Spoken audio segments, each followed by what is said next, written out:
So the next chat we'll be doing is on strength and conditioning principles. This is obviously a massive topic that you could go on a 6-month course for, or a 2-weekend, or whatever, a weekend course for. But we'll try and get through the basics as is relevant as far as I'm concerned for a physio, and hopefully we'll have time at the end for a bit of a chat.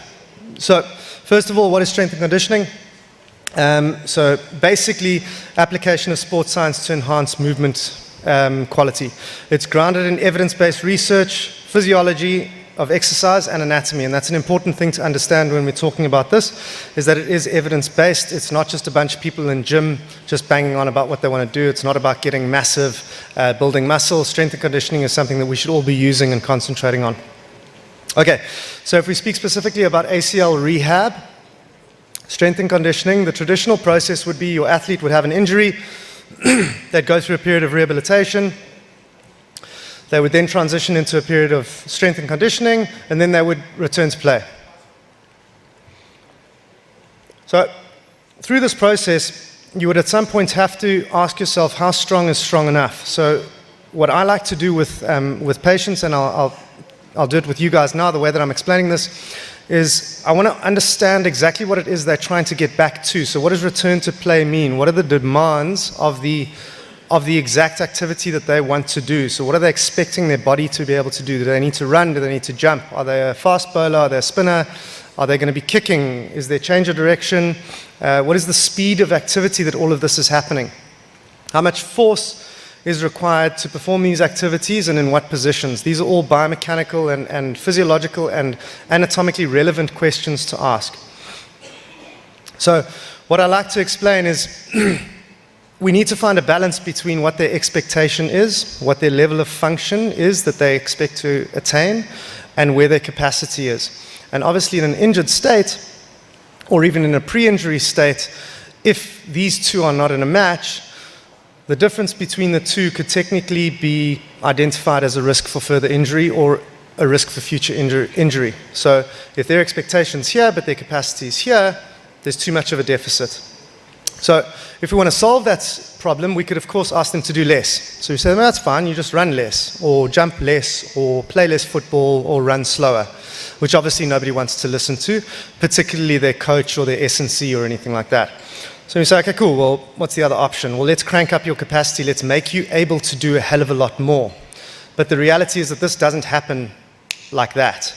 So in real terms, what we end up having to do is a little bit of both. So initially, there's a little bit of behavior modification with any of these injured athletes. So you say, right, well, you may be able to do X, Y, and Z, but we really don't want you to do A, B, and C, because those things are going to potentially cause you or put you in a dangerous place. At the same time, we need to increase their capacity. We need to make them more functional. We need to make their tissue more able to tolerate stress, more robust.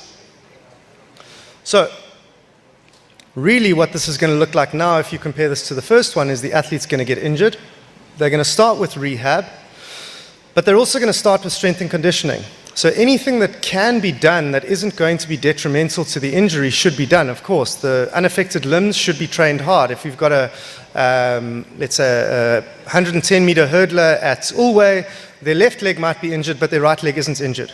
Their upper body isn't injured. Their core isn't injured. They need to maintain strength. They can't sit on the couch waiting for the one to heal while the other one is just wasting away. At some point along this journey, when they start to go back to training, they're still going to be doing a relative amount of rehab, but it's probably going to be more strength and conditioning focused. Even when they go back to return to play, they might be doing a little bit of, still a little bit more rehab, a little bit less rehab rather, and a little bit more strength and conditioning, but there will probably be a little bit of both. And eventually, once they get to return to competition, they should be fully integrated back into the squad or back into the, the full training program, whatever it is. So this is really more where our brains and our minds should be going with regards to strength and conditioning and rehab and the relationship between them. So from a very practical point of view, just to get through this nice and quickly, because Abhishek actually went over in his talk earlier, so the rest of us are rushing. So practically speaking, if we're talking about rehab for our athletes during this phase, it is important to understand that this is a research-based approach. Like I said, it's not just throwing your athletes into the gym and starting to do random stuff that people do in gyms. To be fair, a lot of our research in this area has actually started in gyms with experiments, and then it was working, so science went to the gyms and said, well, why is this stuff working? And then we brought it into a research environment, into the lab, and we studied it, and then we could actually explain it. So not everything that happens in a gym that isn't evidence-based is necessarily a bad thing either, in case anyone thinks I'm bashing it. So we know that for hypertrophy, you need higher volumes.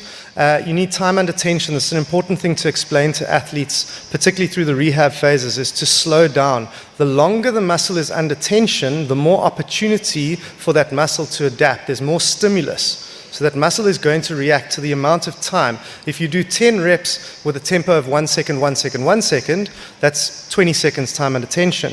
If you do 10 reps of 4 seconds, that's 40 seconds. It's 4 times the amount of exposure that muscle's had. Okay, so there are ways, there's no hard and fast way that you have to do this. You can see that everything is 6, 2, 12, 30, 2, 70 seconds. There's a lot of research in the space. Just go and look at it. But as long as you understand the concepts of what you're trying to do, it's very safe to incorporate this stuff from early on. We can also get very good results with moderate loads. You don't have to lift super heavy weights.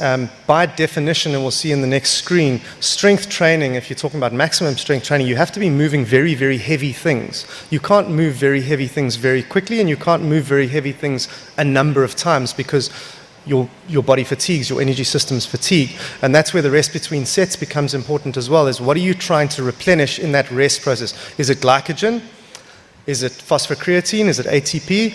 These things matter, and if you understand this in a rehab capacity, you can really take advantage of that early phase really, really well and get your athletes back to a good position where you can send them to the S&Cs, you can send them to the performance guys, the coaches, and they can be in a much better position.